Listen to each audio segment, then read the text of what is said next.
Whoa. What's good, people? You're now tuned into a brand new episode, Locker Room Sports Talk Radio Media.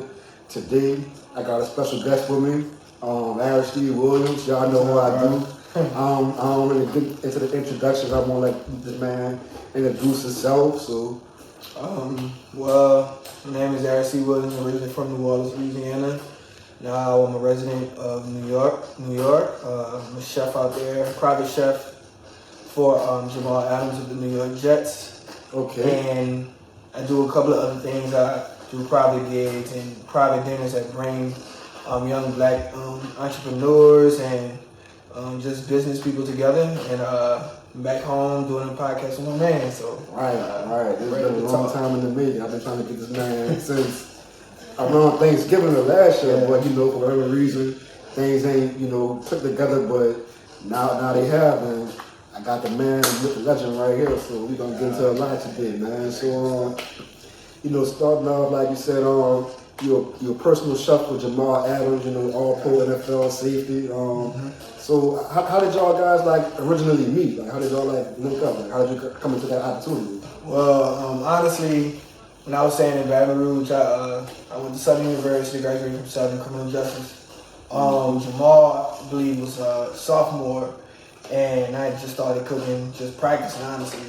And then I linked up with this guy, I forgot this guy's name, but he DM'd, I did an event for him. Yeah. Not Jamal, but the other guy. Yeah, mutual. He was like, hey man, they got this guy named Jamal Adams, he's looking for somebody to do meal preps. To be honest, man, I never did meal prep before. Ever. But he said, man, he played for LSU, and I was like, all right, cool. I know Leonard because I went to high school with Leonard. Uh-huh. So I was like, all right, cool. I never did meal preps, but I'm all about taking a chance, taking a leap of faith. Right. So I think Jamal DM'd me. He was like, hey man, I heard you do meal preps. And I was like, yeah, just let me know what you need, your body fat and all that kind of stuff. I'm not gonna lie, I did not know. Nothing. But that point when he told me what he needed, I went to reading, I went to looking up stuff how can I maintain healthy meals? What does it take? What do I use? What I don't use? I found out some of the most craziest things, salt holds water. Yeah. I can't make stuff as salty. I have to watch how I feed him. He's an athlete. Yeah. He's an athlete, and he has to watch his body type because that's his. Right. That's his. That's what his. That's what he do. Yeah. Right. So did his meal preps for his sophomore year and his junior year. And after his junior year, he went to the league. Of course, he went to the league. And crazy story, he got drafted by the Jets. We still was cool, but it came to the point where we moved on. Yeah. And we moved on. But lo and behold, I have a mentor that stays in New York. Yeah. And her name is Aris Johnson. Okay. She went to Southern. She's from New Orleans. It's kind of all that good stuff. Man, it's kind of crazy because my name is Aristide. Her name is Aris. She went to St. Mary's. I went to St. Paul. It was crazy how I bumped into her through mutual friends. And I had a friend of mine who lived in Baltimore, and he was like, "Hey man, I think I'm about to get this job as a GM at this Jamaican restaurant in New York." Yeah. And I was making up all kinds of excuses. I was like, "Man, I ain't got no money to move to New York. Where I'm gonna stay?" He was like, "Bro, I'm gonna get the company to pay for the plane ticket. Just come do a trial. Just come find out how if you like it or not." So I got two friends that I'm marching the band with at Southern. Okay. They moved to New York. They're into fashion. So I crashed by them, and this was in the middle of his rookie season. And for 2 months, I didn't hit him up because I was like, "Oh man, he probably got a private chef already. He probably on his own thing." And just thinking, he's big time now. Man, I want a multi-million-dollar contract and all that. Right. I wanted, but he's always been he's still to this day down to earth dude, super cool, man. It's like my brother, for real. Yeah. And I contemplated on 2 months. I was like, man, I wonder if because I didn't have his number. I got a new phone. I was like, man, I wonder if he needed a private chef. For 2 months, I played around with it. And then I wound up leaving the job that I had because I didn't like it. And I was like, you know what? I'm gonna take my chance. I wound up getting another job, but so I'm gonna take my chance. And I got his number again. And I text him, I said, "What's up, Ma? This chef, he called me Calls. That's my brand name." And I was like, "Man, if you don't have a private chef yet, man, I would love to be a private chef." And that man texted me back within 2 minutes and was like, "Hell yeah, man." Like, "Hell yeah, man. Where you at now?" You know what I'm saying? I was like, "Pick me up something right now." I said, "Man, I gotta go to work. I gotta go to work this day and this day, but we can make arrangements." Yeah. And ever since, I want to say December of 2017, I've been his private chef. It's been lit. You know what I'm saying? So that's going on like 3 years. Yeah. And ever since I moved to New York. What, like 2015, 2016, something? No, I moved to New York November 1st, 2017. Damn. Yeah, and it's crazy that it's been 3 years already, but best decision of my life, man, like seriously. So I've been cooking for him ever since, and it's really like, I've always prayed. When I decided to become a chef, I'm a guy that's really into his faith. Mm-hmm. I take chances. Like I talk to God about everything. Yeah. Anything I want to do or anything that you probably want to contemplate. Right, man. I ask God. I say, man, if it's just for me, let it be. If not, take it away. And I ask Him to order my steps and lead me to where He wants me to be. Because ultimately, that's where I need to be. You need to be. Right, so, right. Man, that was probably the best decision I've ever made in my life. I done met so many people. I done met Jay-Z. I done cooked for Oprah. Working at Red Rooster.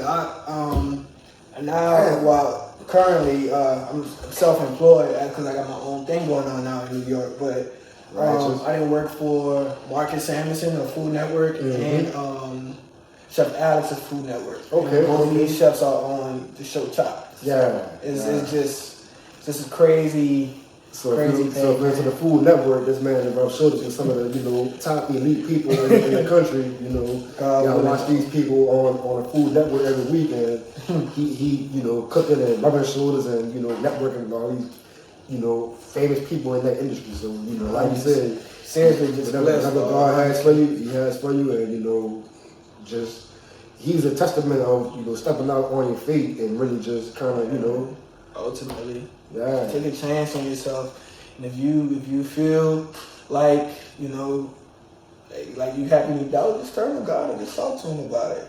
That's what I've always done. I've been doing this not just chefing, but just really anything. Sports, drama, fashion, man. Take a chance on yourself. Like, you know what I'm saying? Take a chance on yourself and give it to God, honestly. So, all right, doubling back, Jamal Adams is a world-class safety on pro. So, what are some of the things you have to watch out for, like when preparing food for him? I know you said one thing is kind of watching the salt intake and whatnot, but how do you kind of cater to his personal preference, like his taste buds, but also maintaining keeping him healthy and on top of his game? So, I mean, as a chef. Even me, I watch what I eat. Mm-hmm. So my mom, every time I come home, I go in the refrigerator, I start throwing stuff away that's unhealthy. My mom calls me the kitchen police. Oh man, my stepdad calls me the kitchen police. I know moms don't like that. But no, they don't like that. You know what I'm saying? We grew up off a lot of fried food and pork chops. That's been big in New Orleans. But ultimately, man, I'm truly proud of him because now he's mostly plant-based. Okay. And I'm plant-based too, but also we still do fish. Yeah. So we pescatarian. Okay. And but even beforehand, like for that year, for the first 2 years I was with him, we was only eating like lean meat, like lamb and duck and stuff like that. Yeah. And we used to do chicken, but no beef. Yeah. And I remember talking to the New York Jets nutritionist, and she gave him the information to tell me that I think this was year 3. Mm-hmm. No, this was the summer of last year. Okay. And his body fat was like 5%. Jeez. And like for me, it was flattering. Like, it was like, man, like I help him get that. Yeah. And that's a goal. Just even though it's a goal for him, that's a goal for me because like, that you means, help him get that right. That means like the stuff that I've been studying, the stuff that I've been monitoring what he intakes in his body. You know what I'm saying? Even when he's away from me, you know what I'm saying? He'll tell me, man, I had this today. So I have to like take all that into consideration. I take all that consideration and monitor and like balance it out so that I won't give him too much of something and it creates fat in his body. So it's a science, man. Like I would have never thought I'd be in this position to be like reading stuff about food and athletes, and that's why like I tell a lot of people, especially like the guys I knew that played football for Southern, like about like the stuff that they intake. You know what I'm saying? Even my friends, I'm like, this is why you should eat. You know what I'm saying? Because like, you can work out 20 times a day and you're not putting the right stuff in your body, it's not going to work. Man, I hear so many people say that. Like, it's not going to work. So, and the thing about Jamal, man, Jamal gives me a free range to be creative. So, like, I come up with I don't even know how I come up with some of this stuff. But like, I want to say one time, there was a while back, maybe like a year and a half, maybe 2 years ago. Like I saw, it might have been either for his birthday or right around his birthday, you made him like some kind of special pizza. And I was like, dude, like what the hell? I make pizza from scratch. I made pizza from scratch. But like it looked good though. Like it looked like it was like, I was like, damn, like Steve really like that in the kitchen. Yeah, bro, like. This is my NFL. This is my NBA. This is my MLB. This is the league for me. This is my ticket to where I want to be. Right. And the good thing about how I feel about my career, I can do this for the rest of my life. Whereas some athletes, you know, they have to stop because you know your body catch up to you. But like you got athletes like Jamal, who's probably most likely going to test the entertainment industry, like being a broadcaster or something like that, so they could, you know, prolong their opportunity. But for me, this is like this is forever. So like the more I pour into it while I'm young, man, the more I can step back and have things on my own. You know what I'm saying? I wouldn't have to lift a finger to cook. And that's what I want to get. So I mean, what can I say? Like, I mean. Bro, this is like living a dream, Like, you know what's crazy? I tell people this all the time. People's like, well, like, what do you learn how to cook? Like, I literally read, I literally watch shows. I used to watch a lot of cooking shows, and bro, like, I practice. Like when I say I practice like I'm running routes. Like seriously, I have a whole bunch of failed dishes. You know what I'm saying? I do, and I write that down and I correct it. And each time, come back better. And it's not where I wanted to be, I do it again. It's not where I want to be, I do it again. You know how you know how like rappers get in the studio and they say, man, like for instance, like the baby could make an album in a day or something like that. You know what I'm saying? Or like Tupac used to make like 3 songs a day. That's how I treat myself. Like I got this little thing where I tell myself, you know, work out like an athlete, travel like an artist, and cook like Gordon Ramsay. Okay. You know what I'm saying? That's my routine. Like, I like yourself differently. I like that concept. Like just three things to live by.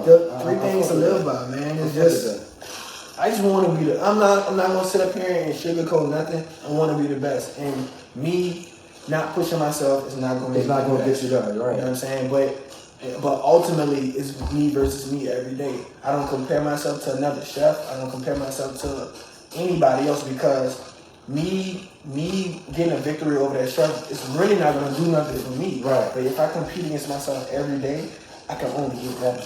Like from day 1 to day 30. You know what I'm saying? It don't matter. So if I was good on, you know, May 28th, I need to be even better on May 29th. And so far, so forth. Yeah. And like if athletes, like I said, no matter who it is, if athletes, people in fashion, if they, you know, adapt a mindset like that, bro, you can really be like unstoppable. Yeah. You know what I'm saying? You gotta put your mind to it. And that's what really set a lot of people back, just not having that winner's mentality. Yeah, but it also comes with time though. Like it comes with time and experience because I didn't always think like this. You know what I'm saying? I used to not have the best confidence in the world, but how can how can I be talented and not be confident? Once you have to believe in yourself. Yeah, you have to believe in yourself. And I was the hardest at that. Like, I was the hardest. But once you get that confidence, and once you recognize you have talent, and you work on your confidence, and your confidence builds, bro. Yeah, sky's the limit. It's the limit. Nobody can tell you anything. You know what I'm saying? Of course, take criticism. You know what I'm saying? But it's good to take criticism, but in a constructive way. In a constructive way. You know what I'm saying? So I'm always open-eared. You know what I'm saying? And always trying to correct myself. Whether it's attitude, whether it's flavor, where it's like if Jamal don't like something I cook, because it happens before. Because I mean, I'm not perfect. You know what I'm saying? Everybody doesn't have the same taste buds. But he let me know, this was too spicy today, or this was too, I didn't like the texture on this one. Alright, cool. Yeah. Come back, revamp it, fix it, make it better. And that's better. And it's crazy because, you know, I've been knowing you for some time now, and I never knew you cooked until after you left Southern, like until you started marching in the band. Like before that, like I would have had no idea that you were like this talented, this passionate about cooking. So it's like, when did you like really kind of, when did you first realize that you had a passion for cooking, and when did you start really, when did you start really, what's the word I'm looking for? Taking it like seriously, yeah. So I literally started cooking, I want to say, and there's no over exaggerating, I literally started cooking the winter. You know how in college you have winter break? Yeah. The winter break before my last semester in college. Wow. I was a criminal justice major. Wow. I wanted to go to law school, and then I started cooking. But it wasn't about cooking. Yeah. I was tired of eating McDonald's and stuff like that. McDonald's was right up the street from the Palisades and stuff like that. But I was getting scared. Yeah. No lie, I was getting scared. You always hear stories about, man, life hard. Yeah. Life hard, man. You gotta find something you love to do. Yeah. I want to go to law school, but I think I was gonna go for the wrong reason. Yeah. And bro, I remember just being so depressed. Like I remember being so depressed and like, man, like I want to enjoy what I do for the rest of my life. I didn't want to like roll out of bed and be like, oh man, like what am I doing? Yeah. And I gotta go to work today. Yeah. I didn't want that feeling. Yeah. I don't want that feeling at all. So, I want to say like I used to work valet my senior year in college. So over the winter break, I would take my little valet money and go to Walmart. It actually started out. No, I would take money, go to Walmart. I would watch Chop. I used to watch Chop. My best friend Fallon put me on Chop, and she saw that I was kind of like cooking a lot. So your food looks good. You should consider Chop. And I was like, cool. Whatever. You was a kid still in college, right? What you want to do, right? And I'm like, man, I'm going to law school. You know what I'm saying? But my food was like good, and I was just like, okay, I was like, okay. So my food going on my friends thing. Yeah. So when I went to break, I started inviting my friends over. And it was like, boy, this shit good. Yeah. You know what I'm saying? I was like, man, y'all just tell me because y'all be cool. You know like, y'all want to hurt my feelings or whatever. I made a lobster for the first time. Because I had never, I'm from Hollywood, bro. I had never had a lobster. Yeah. I've never had a lobster a day in my life. You know what I'm saying? Now I cook lobster like nothing. Like it ain't nothing, yeah. So I made a lobster and I posted it on Instagram, and like I got like over like 100. This was like Instagram was like 2000. This was 2015. So like 100 something likes for me. It was just like, oh shit, Whoa. So I was just like, damn, I may have something going on. So I started digging in. I just kept on like digging into it. And then one day, I was like 2 months away from graduating from Southern, and I had to present my thesis statement. Oh shit, man! Talk about scary. I was in between cooking and writing my thesis statement, and like right then and there, I realized, bro, I want to cook. Yeah. So I'm not gonna sit up here and lie to you. I'll BS my thesis statement and I had to present it. And my teacher's name is Dr. Addison. Okay. One of my favorite teachers in the world. And he knew, like, we used to talk about criminal justice all the time. So I'm presenting my thesis statement, and my spunk wasn't there. Yeah. And my teacher knew. Right. And he was like, he used to study. He studied. So he's like, Miss Wood, what's going on with you? And I was like, Doc. I was looking up at this, like, my class was just looking at me like, Aristide, like, what's going on? Like, you tripping. You do this. Like, and I was like, this is for everybody, bro. I swear. This bruh. He said, what you know? What was going on? I said, Doc, I want to cook for the rest of my life. Yeah. I swear to God, I said that. And the girl, I forgot her name. She reminded me of it like a few, like probably sometime last year. I saved the message because I remember. That was the point, my breaking point. I was like, bro, I want to be a chef. Yeah. You know what I'm saying? And he's like, talk to me after class. So I talked to him after class. He let me do my thesis statement in front of him. And he's like, so when he sat down and talked to me, he's like, so what's going on with you?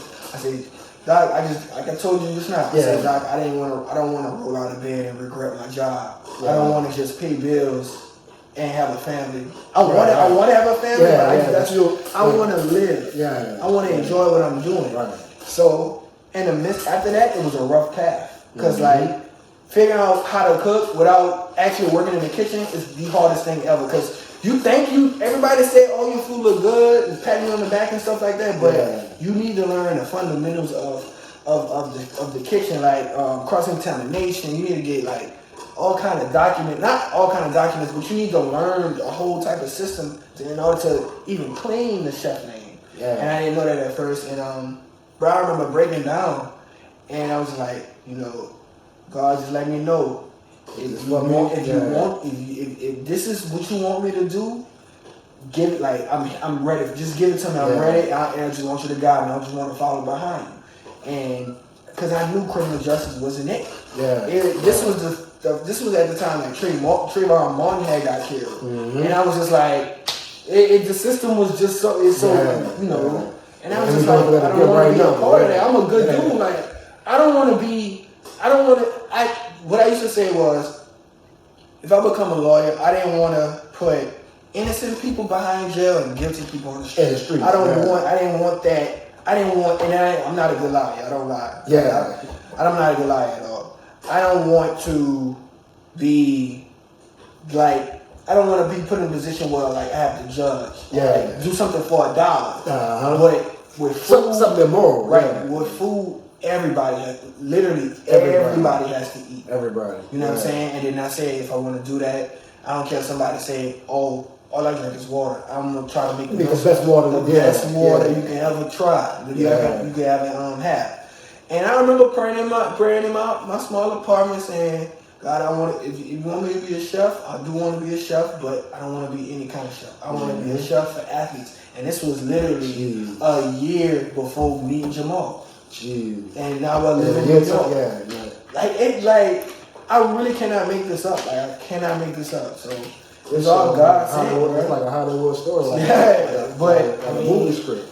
I'm really proud of it. I don't tell everybody. I'm gonna tell the crowd now, but a lot of people back in Baton Rouge know my story. A lot of people I'm close with know my story. Like I would have had no. Like I said, I've been knowing you since probably 2010, 2011. And like one day I look on Instagram, I'm like he cook. Like, I'm a chef. Like, where this come from? But and like just to see his growth, and even along his path, my son Landon, he gonna be 4 years old in a week and a half. Like, for my son's Christmas, he catered it. So it's like, and even back then, people I'm much better now. The story. I'm much better now. Yeah, that's the first thing he told me. Like, even back then, like I felt like it was good, but looking back on it, he was like, man, I was real inexperienced. Like, I was kind of like just fresh out there. Like, I'm much better now. So, man, I make pasta from scratch. I'm about to start selling pasta. Yeah, that's up my alley. Like, I'm about to start selling pasta, and I'm about to start shipping lemonade. And I got a big announcement on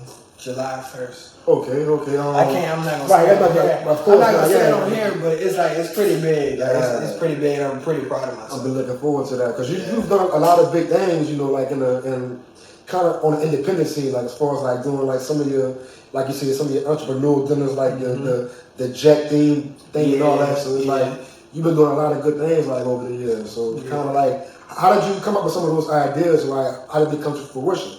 So I got this. I have this app called Pinterest. Yeah. And everybody know about Pinterest. Yeah. And man, I used to think Pinterest was like this for like girls and stuff. Cause my homegirl put me on. She was like she would go in there to look at outfits and stuff like that. But she said you need to get it. Her name is Chandler. She was like you need to get Pinterest because they be having like good food ideas on there. I'm like, all right, cool. I'm gonna try. Yeah, you know what I'm saying? I'm a dude. You know what I'm saying? So I got on there and I just started seeing how like people would have. You know, these long tables with flowers and tables set up. You know what I'm saying? And I'm not gonna lie, I didn't see black people. Yeah.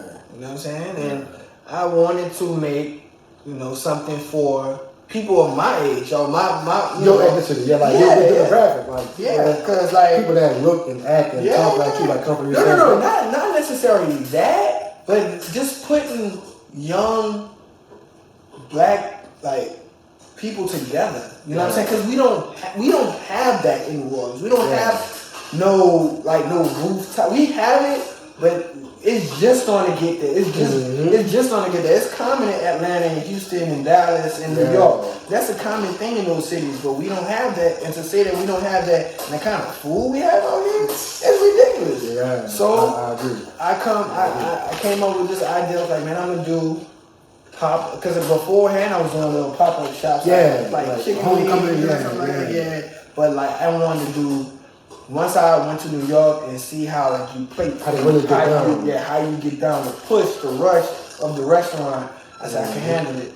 And I can say this, I actually have a dinner coming up in August called FOOD, and basically it means food outspoken over dinner, and it taps on the feelings that we have as like humans, period. Like no matter what age you are, you know, once you recognize, even as a kid, once you recognize, hey, I'm sad, hey, I'm nervous, that taps into anxiety, depression, fear, love, and peace. That's 5 things that we all have to go through. We all not have to go through, but we all go through. Most people go through it. So I named them. So that's why I named the dinner that, and that's the 5 courses.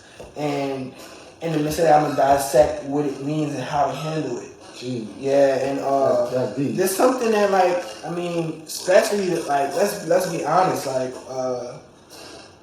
us young black individuals, we especially in New Orleans, we brush some of these issues under the rug. Hell yeah. And I'm not gonna lie, this quarantine actually brought those demons out of me. Yeah, you know what I'm saying? It made me face like Aristide, like you're depressed. Yeah. But how can you get out of it? How can you handle it? You know what I'm saying? Oh, you have anxiety. How can you handle it? Like, why are you having anxiety? Yeah. What love means to you? What peace means to you? And that's the kind of dinner themes I like to have. Like, the whole Ebony theme dinner was based off of the many shades of black people. Yeah. You know what I'm saying? The many shades of us, and like how, you know, our community comes in different shades and different shapes. Okay. And I don't mean to sound cliche, but black is beautiful. It is. You know? And the same thing with Jet. Jet was more of a beauty thing, you know, this loving the skin that you're in, you know what I'm saying? And like those were 2 podcasts, black magazines. And I also did a dinner called Family Meal. It was an all-white dinner. And that was my first dinner. It was like bringing people together, bringing strangers together, and fellowshipping with each other. And I did a brunch called I'm a huge, despite his political outlook, I'm a huge Kanye West fan. Who? Kanye West. Oh, okay. I'm a huge Kanye West fan, and I'm a huge J. Cole fan. Yeah. I'm gonna say this: J. Cole, Kanye West, Jay-Z, Nas, Fab. So that's what you like. That's my 5. That's my 5, ultimate 5. You know what I'm saying? That's like your. That's my 5, bro. That's my 5. And K-Dot number 6. K-Dot number 6. K-Dot was fucking me, but he just kind of. Because he's not saying nothing. But when K-Dot speak, he speak. He really go in. But I had a brunch about it's called. I had one. It was in November. It was in Baton Rouge. My dog, my Dusky. And Dusky means another form of black people. So like I said, I just like to put the people that look like me together. Yeah. And it's nothing against nobody else, but I don't see it, and this is what I like. Mm-hmm. So I'm gonna do what I want to do. Yeah, you know right, what I'm saying? Right. So that's how I feel. It's your idea, it's your creativity. Like you put it together, and I was fucking with that Ebony dinner. Like I was really fucking with that one. Like just the vibe, like the ambiance, the whole setup was like real dope. I promised myself that I wasn't going to redo some of these dinners, but I think Ebony, I may do an Ebony one like that again, but I may just revamp it and do something else because right now I have about 6 dinners I got finished. Yeah. Like the theme, all I have to do is drop the menu. And I have a few of the flyers in the work. So when I'm ready, pop it off. I have one called I have a wine tasting dinner. Okay. It's called Slow Vibes and Strong Wines. Woo. I have that one. That sounds interesting. Right now. I have what's the other one called? Mix and master. So I'm a big music fan. Yeah. So and I love like when old songs are sampled. Cause I'm a band here. Yeah. So it plays a part. It plays a part. So I'm gonna do a dinner about just like comparing the music, old music to the new music, and comparing to dishes. Everything is food related. But the project I'm dropping July 1st. Oh man, so y'all stay tuned for that, man. July 1st, major announcement. Man, I'm gonna be tuned in and July 1st. Put it like this, man. The July 1st drop will be something that it can be sold until I'm gone. Jeez. And this is only the first version of it. Jeez. I'll show you once we get off there. Okay. It's already done, and it's something that everybody from New Orleans can relate to. Yeah. And your kids, your kids is going to be. Matter of fact, it's a high chance. I'm gonna say it's a high chance. It will be. It's going to be in some schools. Okay. Yeah. So I'm excited. I can't say no more because I'm excited. I'm excited. When is July 1st? Like maybe 4.5 weeks away. Yeah, 4.5 weeks away, and I'll be sure to give you a piece of it before I leave. Yeah. Before I go back to New York. So I'm excited, man. Like I've been teasing. Every time I look at it, I be like, yeah, this the one. This the one that's going. This the baby right here. Like this is the one that's gonna like my crown jewel. Yeah. Like at first, I don't know if you know, I have a lemonade brand. Everybody is crazy over this lemonade brand, but see, I have so much faith in this next project that like lemonade may take a back seat. Your lemonade? The lemonade brand. I can't believe that.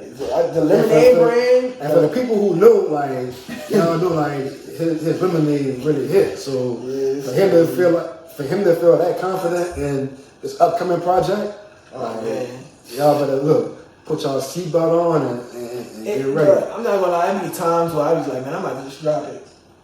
But I've learned patience. Yeah, patience. I learned patience. It's a virtue. I have to build up the hype because people have been DMing me. A lot of people have been DMing me and saying, "What the purpose stuff mean? And why are you playing second line music?" Yeah. It's all worth it. Yeah. It's gonna be something that you can do. Your nephew, your niece, your son, your daughter. Mm-hmm. It's gonna be gifts for children. It could be gifts for adults if they want to.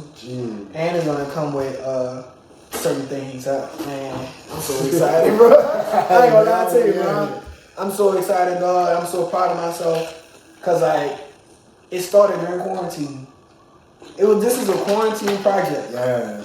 This is a quarantine project, and then a percentage of it is going to go to my nephews and my godchildren to the college fund. So like, I'm just, just manifestation and just thoughts and just it's just spewing out. I'm gonna show you on my phone, but I ain't gonna show them. I can't show y'all. Yeah. That's how you know how I know. Jeez. Wow. Yeah. Oh wow! I'm gonna just show you one of them.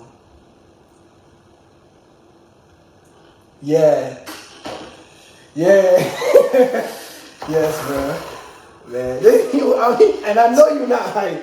I know you're not just hyping me up, bro. And you know what's crazy? I don't even know where it came from. I don't know where it came. I know it came from God. I know it came from God, but I was just like, wow, man, like this has never been done. I researched it. I looked it up. It's never been done. It's never been done, and this can continue for years, bro. I'm gonna show you.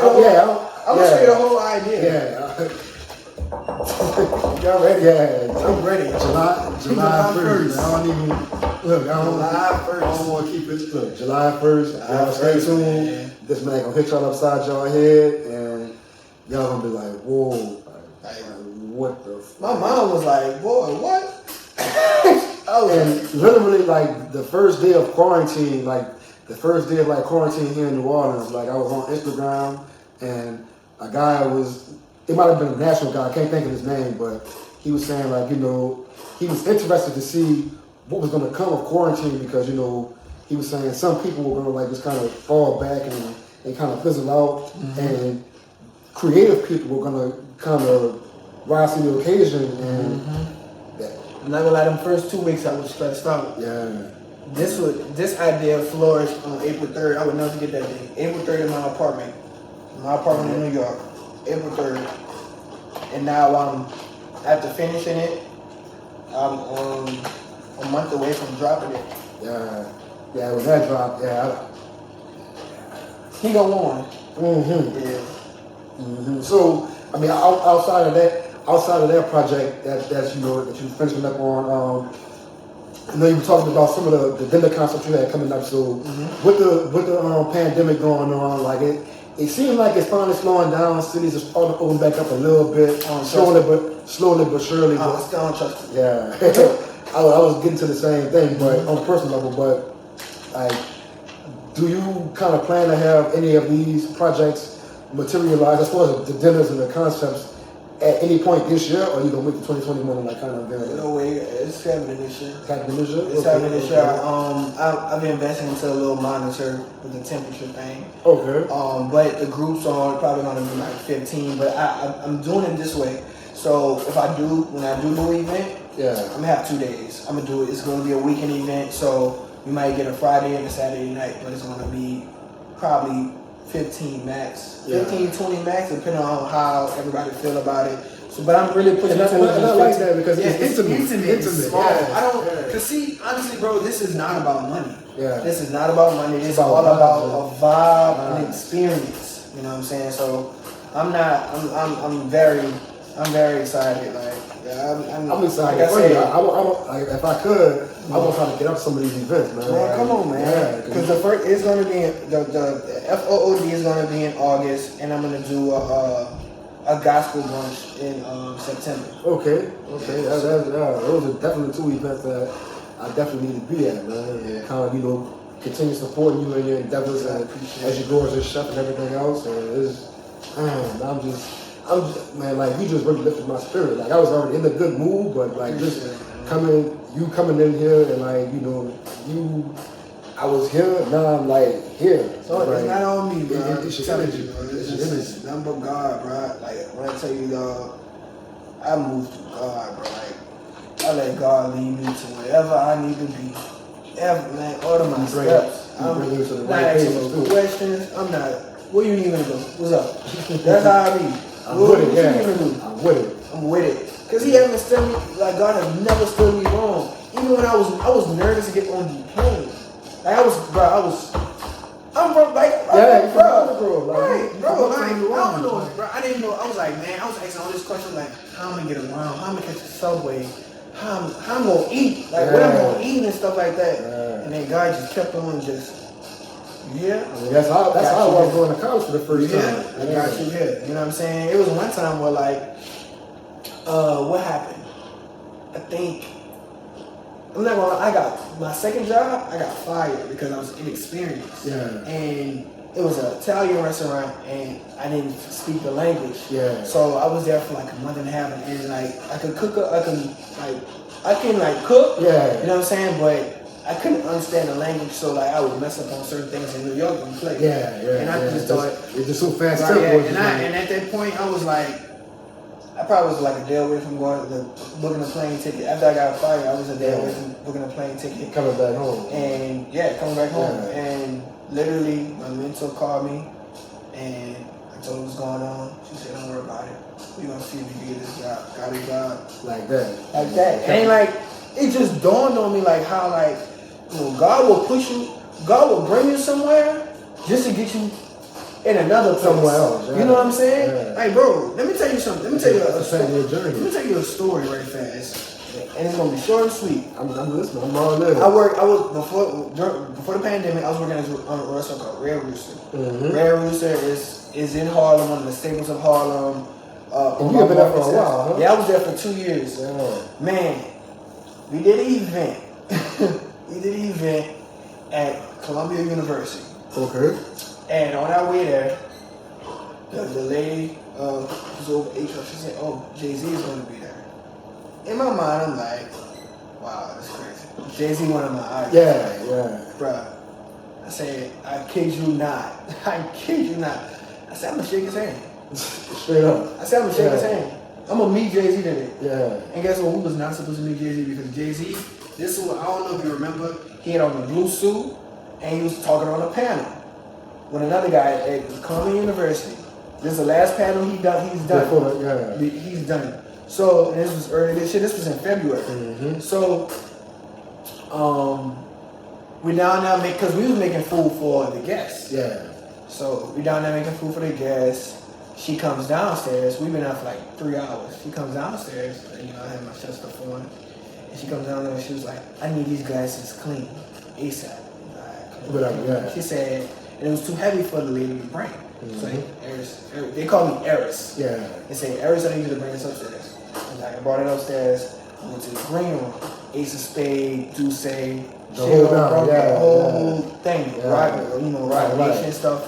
And she was like, "Help me set up this green room, but I'm gonna need you to go back downstairs." So I'm like, all right, cool. Yeah. Just the fact that I was in the room, I was just like, in that space. Bro, I feel like, like that's good for you right there. I know Jay-Z a man just like me, but like, bro, like you look up to somebody who like, boy, you like, damn, bro, Jay-Z, like, you know what I'm saying? Uh-huh. So, as I'm cleaning up the room, making sure the room's straight, the door opened, and both guy walk in.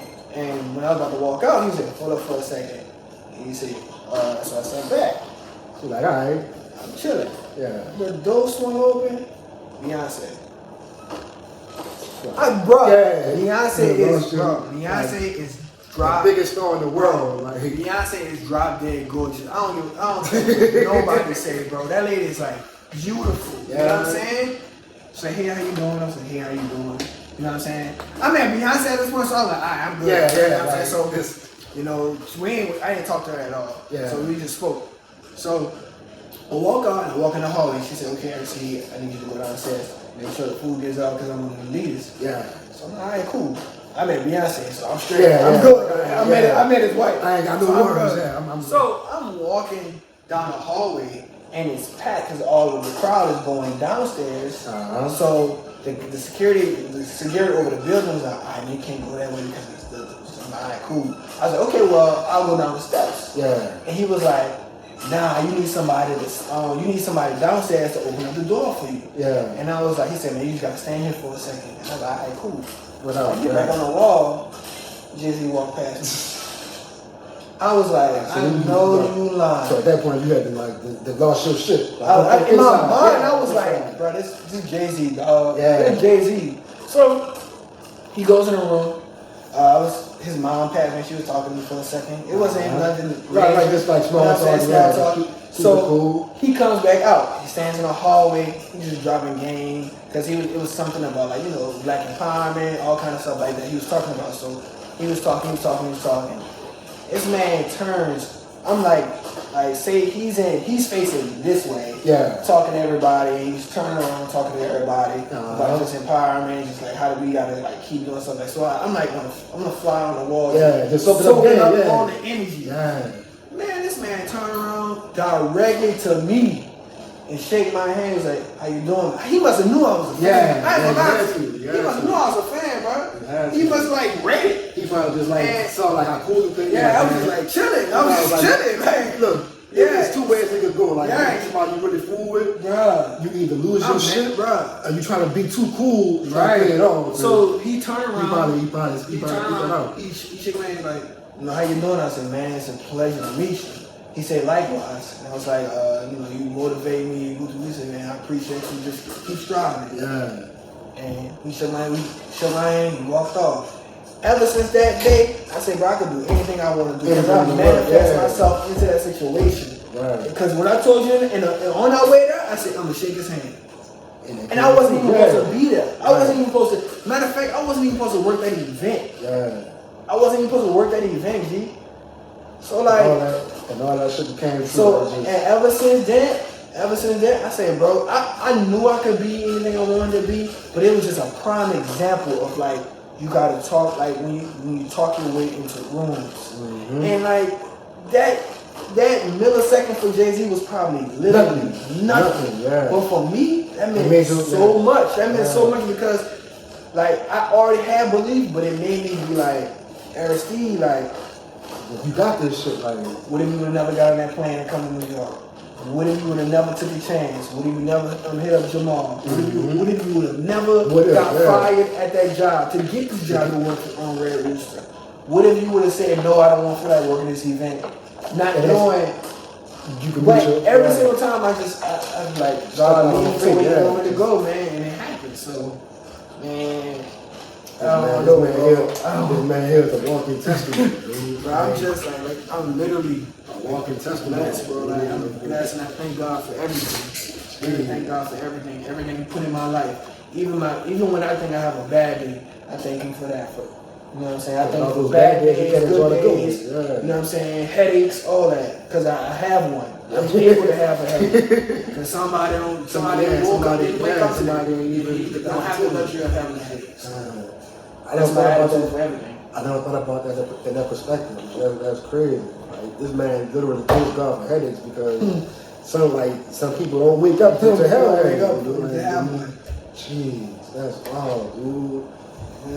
Yeah, just your journey, and then the crazy part is like you were just getting started. Like you were a young man, but like you've been cooking for 5 years. That's it. And they got people that's been cooking for like 15, 20 years, and haven't been, a quarter of a spectrum to where you've been. And it's just crazy, and just how your ideas just keep, manifesting and just keep, man, literally turning dreams into reality, man. And it all started off just cooking in your apartment, like just cooking in my if you went to Southern, Palisades, cooking in the Palisades apartment complex. And that man went from the Palisades apartment complex to cooking in New York and doing events, for Jay-Z, and man, that's inspirational. It ain't gonna stop. I feel like I already said this. I feel like I'm gonna personally cook for J. Cole one day. I feel like I'm gonna personally meet Nas one day. Like all your idols. All my idols. I feel like I'm gonna travel the world and cook. That's how I feel. Like that's how I really, really feel because I don't know, like I feel like God just be showing me stuff. You know what I'm saying? God just show me stuff. You know what I'm saying? But I just be like, okay, cool. It's whatever. It's whatever you want. It's whatever you want it to be. It's whatever you want it to be. Just take me with you. I don't want to move without God at all. I'm not gonna move without God. You know what I'm saying? Because He's the reason why I'm here. He's the reason why I'm able to do this podcast with you. You know what I'm saying? So even explain it. So hopefully in a few years I'll come back. And stronger than that, right. Stronger than that, right. So, like you said, you started out cooking for Jamal Adams, and your cooking pack, your career progressed. Nah, you good, man. That's all I want. Look, man, keep it out there, keep it 100. Right. Like you think of fiction over here. But are there like any other athletes like that kind of reached out to you, or like you kind of not really cook for, but like kind of meal prep for, like? In college, when people actually, the first LSU player I cooked for was Duke Riley. Okay. I did. John Curtis. Yeah, I did a private dinner for him and his girlfriend. Well, not his fiance. Yeah. And I did his draft party. Okay. And so I was there when he got drafted by the Falcons. Yeah. I've cooked for Tre'Davious White because I know his girlfriend. I went to Southern with his girlfriend. She did something for his birthday. Yeah. And Gotcha. Okay. Gotcha. Yeah. I did a meal prep or two for him, but it was always me and another little guy, another chef, Craig Lawson. That's my boy. Yeah. That's my brother, and he does the same thing too. Right now he's currently meal prepping for Leonard while he's in town, and he did some stuff for Gotcha too as well. But he's another talented black chef. I gotta check him out. Yeah. I also have. He's based in the city right now. He's based in Baton Rouge. Okay. But he travels as well. Okay. Also, Chef Harley. She's up and coming. She's originally from Opelousas, so you know she know how to cook. Yeah. Out in that area. Yeah. So that area is her. She's another bright chef on the rise. Chef, I don't think you remember. You may remember Chef Cardell. He played bass drum. That's my boy. Yeah, That's been my boy since yeah, 9th grade. yeah. He has a food truck. Yeah. And the class, he come up with some crazy food types. But I had one of his burgers one time. Oh yeah, he go crazy, bro. Yeah. Cardell go crazy. Yeah, Cardell go crazy. Yeah, it's a lot of other chefs. It's a lot of other chefs that a lot of young chefs but we all have cook for athletes and stuff. So I think that's the best. And they be looking for that, especially chefs from South Louisiana. They look for that. Because, like you said earlier, New Orleans is one of the. Bro, we know flavor. Yeah. That's like you master technique, bro. Louisiana flavor is just top tier. When I told the people I'm from New Orleans. Yeah. They put me on the line right away. Just like that. On the line. I had to learn. Yeah. But I'm not gonna lie to you though. I have all the stuff that I've learned in the kitchen came from a woman. Literally. All the line chefs, all my coworkers. Yeah. From Red Rooster. Bruh, taught me everything. And was the hardest and the biggest critics. Man. You know what I'm saying? But that's my sister. My mentor. My mentor is my New York mom. You know what I'm saying? And she's cooked, bro. She's cooked for a long list of celebrities and millionaire families and stuff like that. But I'm only scratching the surface with athletes, man. I think I'm gonna get my aim is to get a few more athletes. I want to meal prep for athletes in New York. Yeah. Besides cooking for Jamal, but Jamal is the only client as of now that I want to be a private chef for. You know what I'm saying? But who knows? Who knows what God may lead me? I'm ready for it though. All right. I'm ready when he say I'm ready. So I'm gonna talk about God all day. I'm gonna let you know that now. I'm with it, man. Because look, we all had our trials, tribulations, and been through our rough patches, and through our trials and triumphs. He done brought us through it all. So I'm all for it. So before we get out of here, I gotta tie it back into sports. One last time. So I know you but I know you're a big football and basketball fan. So provided we have an NFL season, who winning the bowl this year? Win the Super Bowl? Yeah, who winning the bowl this year? Man, I'm gonna say for this. I'm gonna always say Super Bowl. I don't care. I don't care what nobody say, bro. So you and Super Bowl. So you and Maul will be getting into it Yes, we do. Yes, we do.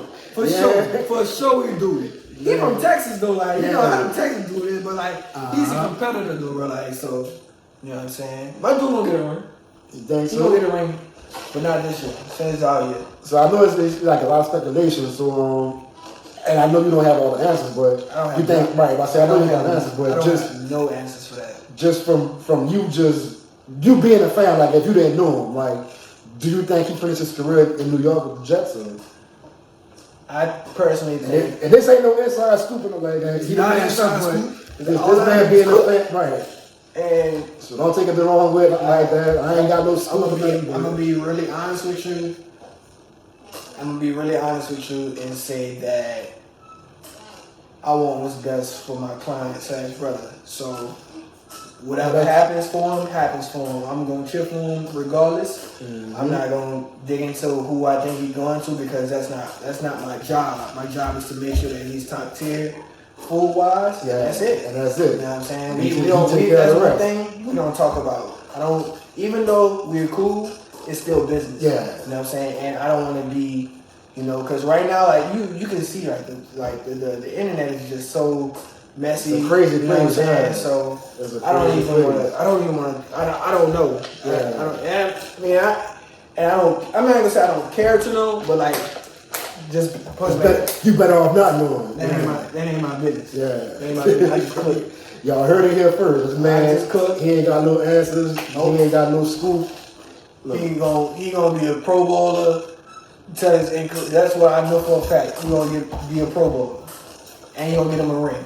Where he gonna get it? I don't know. It's not. Hopefully in New York, not against the Saints, but the Saints gonna get a ring. We about to get another ring. I know. I just speak on that. We gonna get one this year. We gonna get one.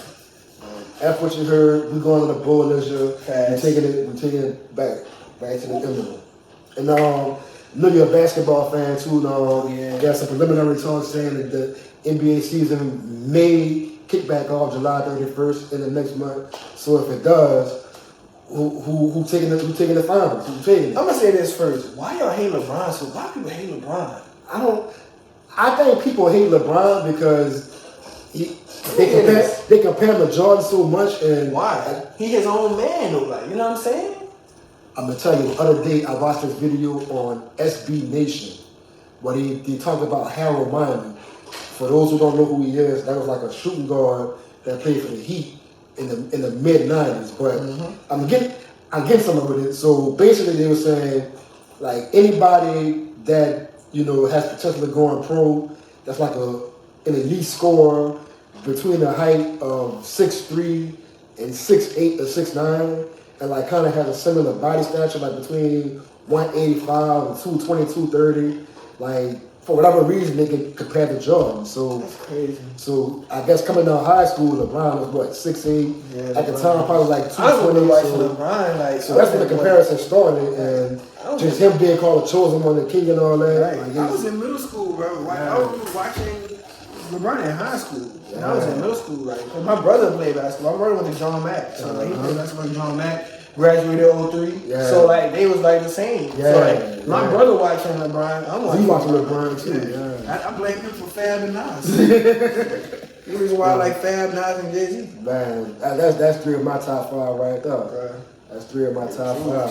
But honestly, I mean, who knows who gonna win it now because everybody gonna be coming out of a slump. Yeah. But I would like to see LeBron get another ring. You know what I'm saying? But I like to see the Bucks win too. I would like to see that matchup. Who else gonna go besides them two? If the season continued, matter of fact, the finals will be starting, right? The finals will be here. They'll be starting off. The Bucks and the Lakers. They'll be starting off this Sunday. Yeah, they would have been the Bucks. Probably would have been the Bucks and the Lakers. It would have been the Bucks and the Lakers. I feel like before all this shit started off, coming out the West, it was going to be the 2 LA teams battle for the West. I kind of feel like the Bucks had the best team in the East, but come playoff time, I feel like the East was going to be wide open. You still had Boston, you had Philly lingering around. If they would have got healthy, who knew what they could have did? You can't count on Toronto with Kawhi Leonard. So to me, the East would have been wide open. And now it's like coming out the slump, you don't really know what to expect.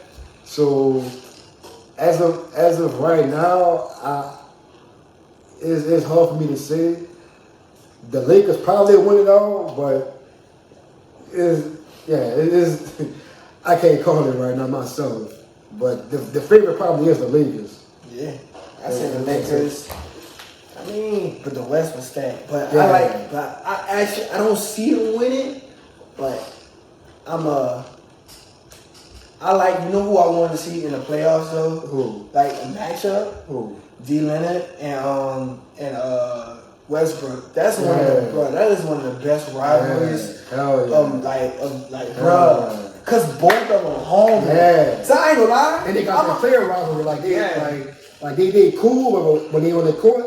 Like they just like two pit bulls. They just lock in. I love like, that shit, man. I love that shit. And they be out there talking shit. They be out there like I just. love that shit. Damn, I love that shit. But I want to see Westbrook get a ring one day, but it wasn't. I don't think it's gonna happen. I don't think so. And I like Westbrook too, but just the kind of player he is, like there's no knock on him as a player, but like the way he plays the game, like his aggressiveness. Yeah, his aggressiveness and his lack of like trusting his teammates in clutch moments. I don't see him winning one. I don't see him because I don't feel like I see him getting one. I don't feel like he can put a background like he gonna get one. Man. He gonna get one. I don't see it. I see him run out like AI. Oh. And AI is my third favorite player of all time, but he never won a ring. And I see Westbrook going down that same. Is he never get a ring? No. No.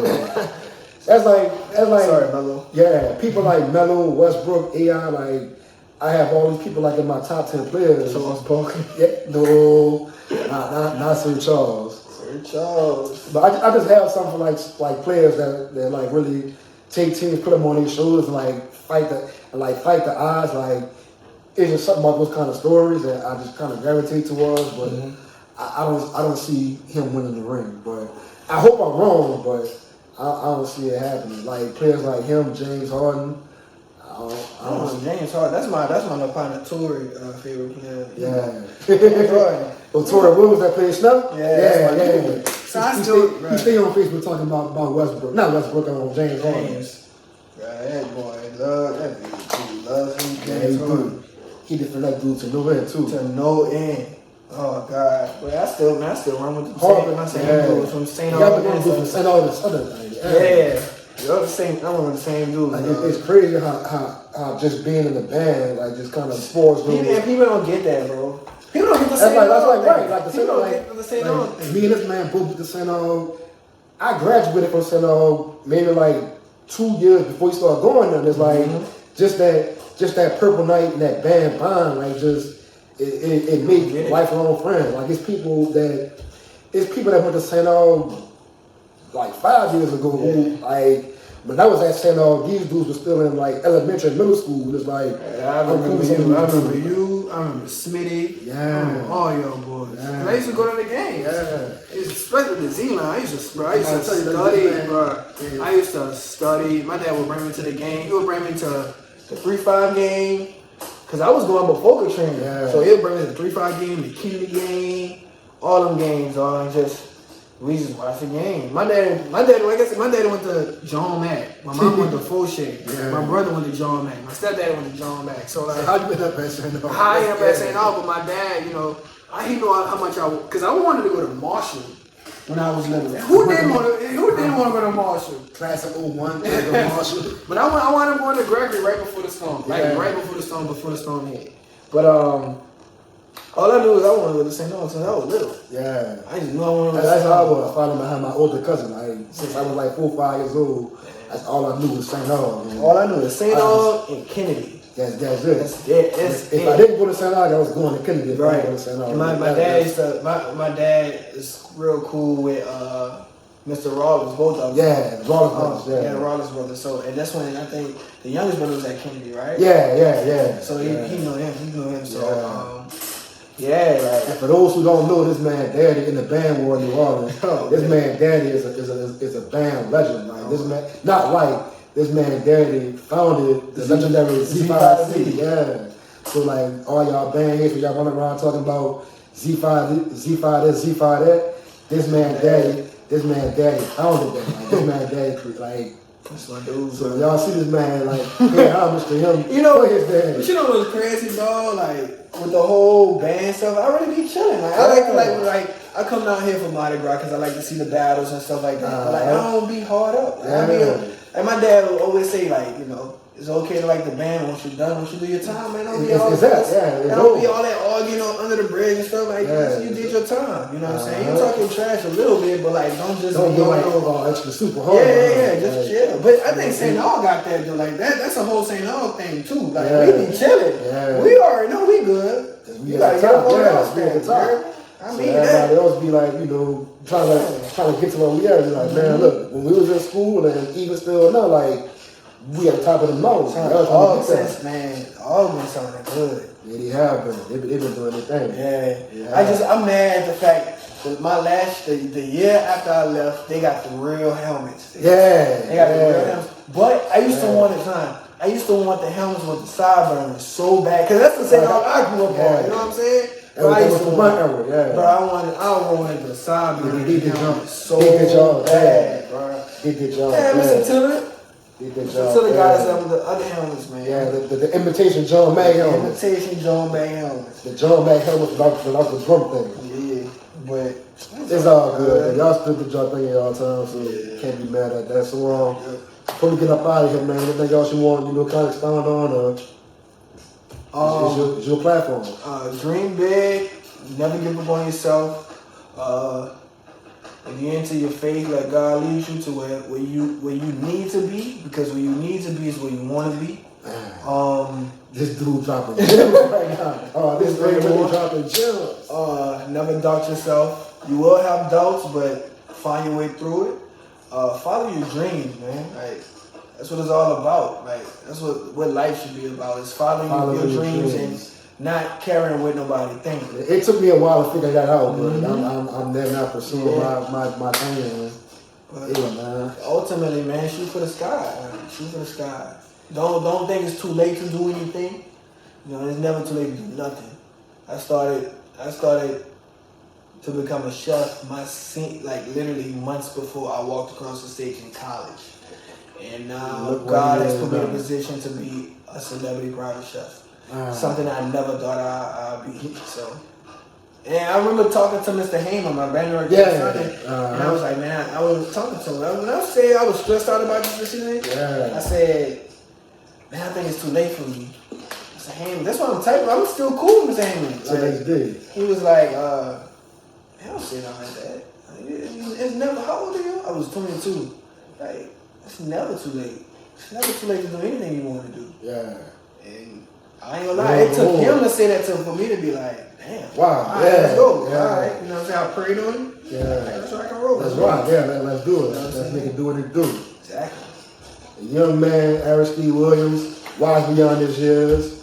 Thank you for joining us, man. You know you're welcome to come back anytime. Yeah, we're gonna stay updated when you and your big announcement. Yeah, man. I'm excited. July 1st. July 1st. Anything else you have going on after that, hit us up and I'm gonna keep y'all posted, man. Thank you for joining us, my G. All right, brother. All right, y'all take it easy. Support the brand too, man. You know what I'm saying? All guys, bro. Righteous. Real vision. Support that. We out. All right.